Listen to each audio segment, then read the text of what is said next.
Hey sweet friends, and welcome back to another video. I'm so glad you're here. Today we have a really different topic that I've just felt like I wanted to talk about for some reason. I think I've been experiencing it a lot in my own life, and I kind of just wanted to have a very casual, chatty, and genuine conversation about this because I feel like it is very all over the hobby and cozy and bookish community, and I don't think enough people are talking about it. But I'm getting ahead of myself. Before we start, go ahead and grab your favorite drink. Today I'm trying the Pops prebiotic soda. It's strawberry and lemon flavor, and I really like it. It's like new to me, so I'm loving this. But grab your favorite cozy drink and a cozy blanket, and let's just get into the video, shall we? Okay, so the topic that I want to talk about today is how I feel like we are starting as a community to not be able to just do fun things anymore that we genuinely enjoy just for ourselves because we constantly feel this need to perform or to post that activity on social media. And I don't know, maybe this is just me. I really don't think this is just me. But an example is the other day I decided that I was gonna have a cozy night in. I was gonna put on a cute pair of PJs that I love. I was gonna make a cute little girl dinner and get my book and put a cozy ambiance on the TV and just sit and binge read for the evening. And I was so excited about it. And then immediately I started thinking, what if I posted that? What if I made a video about that? What if I vlogged the whole thing? And my brain just started spinning on ideas I had for it. And I started immediately getting kind of tense and anxious and feeling this need to perform. And then I started thinking of all the other videos I've seen of creators making that same video. And I started thinking, wow, theirs looks so good. And I would never be able to make mine look like that because I film with my phone. I don't have a camera. I don't have the editing softwares that they have.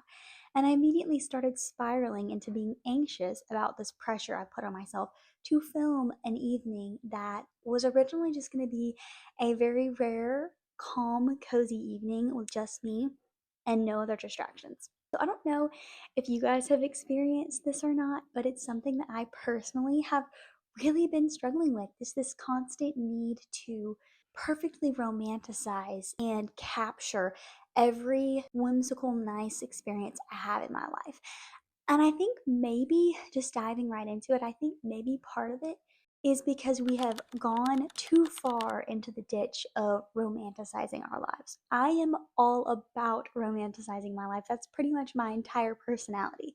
But I think sometimes when we go too far to that extreme, we end up having this idea of this perfection that we can attain. And I have to remind myself that at the end of the day, social media is fake.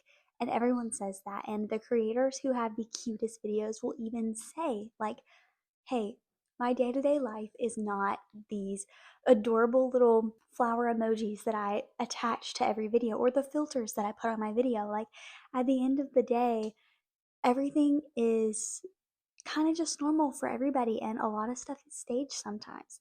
And I'm not saying that it's like that for every creator, but I do know that for the most part, like, we all put our best foot forward on social media. So it's been something that I've been thinking about as I've been back on YouTube and trying to grow my account. It's something that I'm trying to fight against because I genuinely want my videos to just feel like I am talking to my friends and we're hanging out together. My videos aren't perfect. I'm still learning how to edit. So there are some mistakes. There are some things that I watch it back and I'm like, oh, I wish I would have changed that before I uploaded it.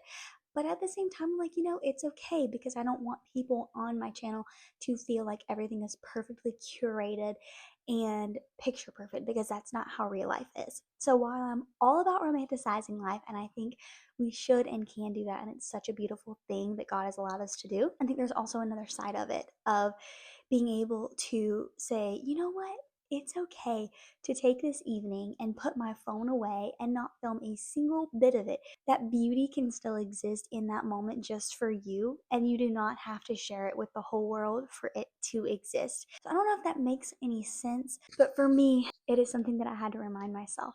And I just wanted to remind you guys, if you're a new creator who's struggling with that need to post all the time, or even if you don't post anything, but you just feel this pressure to enjoy your hobbies to the fullest, to the point where it becomes a stressor, that's completely taking away the whole point of hobbies and romanticizing your life, because it's supposed to be relaxing, it's supposed to be fun, and it's supposed to be a wind down activity, and it's none of those things when I'm trying to perfectly make it this magical experience that in reality it's not, and that's okay. Okay, and the other aspect to this that I wanted to bring up is, maybe this is just me and my personality, so I'm not trying to put this on you guys at all, but I also struggle with this constant need to be productive in my hobbies. And one of the things that I saw a creator here on YouTube, Cozy K, I'll link her above, but one of the things that she said in one of her recent videos was that the whole point of a hobby is that you don't have to be productive. It doesn't have to add anything to your life other than just enjoyment. That's what a hobby is for. I think with reading specifically, I've recently been struggling with this need to be the best reader I can be, because I've always been that type of person where if whatever I'm doing, I need to be the best at it, even if I'm not better than anyone else, but I have to be the best that I know I can be. And so I've kind of taken that into my reading a bit over the past few years. I remember 2024, I read, I think, like 110 books in a year. It was more than I'd ever read in a year, but I was constantly striving and constantly just checking the box. And I wasn't even like enjoying the books that much that I was reading, and I was trying to fly through them. And last year was a little bit better with that, but I still had this constant fear and anxiety that I wasn't doing enough. And it's like, it really comes down to a deeper thing at the end of the day, is this need to be enough and be productive. And I was pulling that into something that I really, really enjoyed, that was like one of my safe spaces, which is reading. So if you guys also struggle with this, I just want to again encourage you that you do not have to meet any goal with your reading or with any hobby that you have other than just enjoying it. And if you pick up a book and you read it in a day or a couple days, great. But if you pick up a book and you read a page and you don't pick up another book for a month, that's okay. And I think one of the things too that I've been struggling with is the reading slump, of like, oh, I'm in a reading slump, and I tend to make it very negative, and I'm trying, let's see how fast we can get out of the reading slump. But I think I'm learning too that like, it's okay to just let yourself sit in that. And if you don't feel like picking up a book right now, don't pick up a book right now. And people have different ways of handling reading slumps. So I'm not telling you you have to do this just because it's the way that I tend to handle it. But I used to force myself, I would try different genres, and that has helped. But I'm also like, I'm going through seasons where my reading taste is changing, my reading speed is changing, and seasons of life are changing. And so that affects everything. And so if you don't want to pick up a book that day, don't pick up a book. If you want to watch a movie by yourself or want to do something else, then do something else. Because I also have a fear of trying new hobbies, because I'm like, oh, I'm abandoning that hobby to try this other hobby. I should be reading right now, not trying watercolor. And I think that's just really silly, because at the end of the day, hobbies are supposed to be fun, and we do not need to put that much pressure on them. So I'm probably sounding like a broken record, but it all comes back to taking the pressure off of something that should be a beautiful, fun thing. And if you don't feel like it's what you want it to be, then it is absolutely okay to make that change and try something else. Okay, and this is the big one. It's an aspect of hobbies that has taken over the internet. Like, I don't know, the past few years, maybe the past 10 years, I'm not really sure. But right around when Book Talk started, I started feeling this pressure of, if I saw another YouTuber that I liked, I felt this pressure to become my own version of that, or to also create that. And I think in so many ways that's inspiring, and I think that's a great thing. But it also bred in me this need to make every hobby monetized. So with reading, with certain things, I went through a phase of really trying everything to monetize my content. And I think I've come to the point now where I just realized that there's can be a lot of shallowness in that.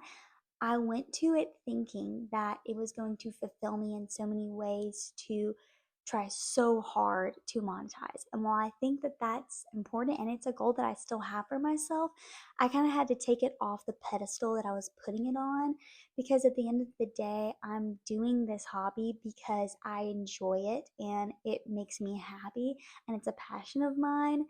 But I don't want my end goal to be monetization. I want it to be to bring joy to me and the people who watch my videos. And so I don't know again if that's a struggle that you have, but for me, especially last year, it was a really big struggle of constantly feeling bad about myself and getting on to myself when my videos weren't performing well. And I was like, what's wrong with me? I must be bad at filming videos, or I might just not be in the right niche. And those things may be true. Maybe I can get better at editing my videos. Maybe I can find a better niche. But at the end of the day, if that's causing me to look down on myself or for my self worth to be faltering because of a video that's supposed to be a hobby in the first place, I just think that there are some things that really affected me that I just don't want other creators to fall into. And so, if that is you and you feel alone in that, you feel frustrated and you feel discouraged, know that you're not alone and don't give up on your content if that's something you want to do. But also, don't feel the pressure to have to be there constantly, because I personally don't have time to film every single day and to do that. And for creators who do, that's amazing. But for someone like me who's still getting started, I don't want to put that pressure on myself to have these expectations that are really just burdening instead of a good, exciting, and hopeful thing. I'm doing a lot of yapping, but if that is you, know that you're not alone, and I have definitely been through that journey too. So, lastly, I kind of want to talk about some things that I have done to help me get out of those cycles and to find joy again in my hobbies and break free from that mindset that I had. I think the biggest thing that has been the most helpful for me is letting myself be a beginner in things. I really don't like that word, even the word beginner. I hate that word because I want to be experienced, I want to be capable and productive, and none of those things I attach to the word beginner. But I've had to let myself be that and be like, it's okay if my videos are not perfect. It's okay if I'm only getting a few hundred views, if that. It's okay. I'm learning, I'm growing, and every step is a very intentional step towards your goal.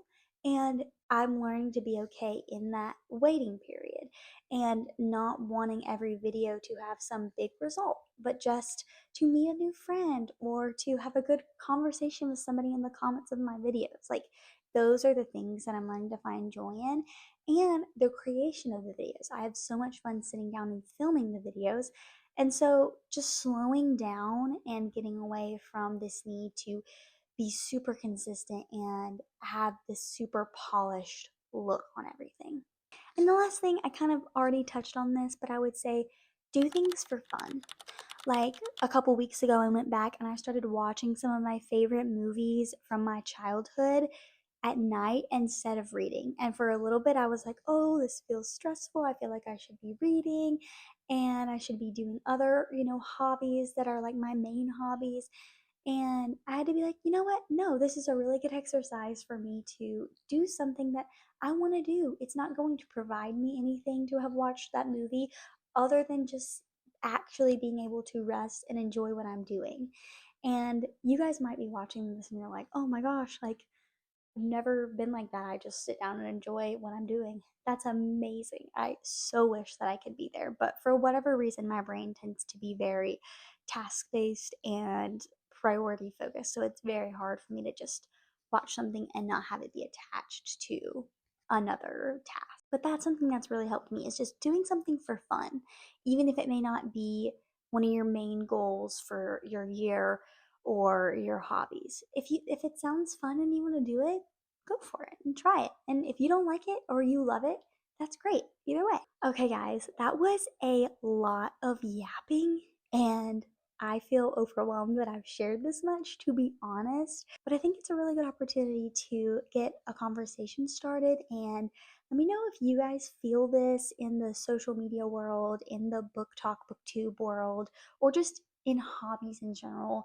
If you relate to any of this, you guys, I would love to chat about it in the comments. And if you have any questions, let me know. I have a lot more I could share too about my journey and how I even got here and got on the book talk community and kind of found my way to the cozy hobbies world.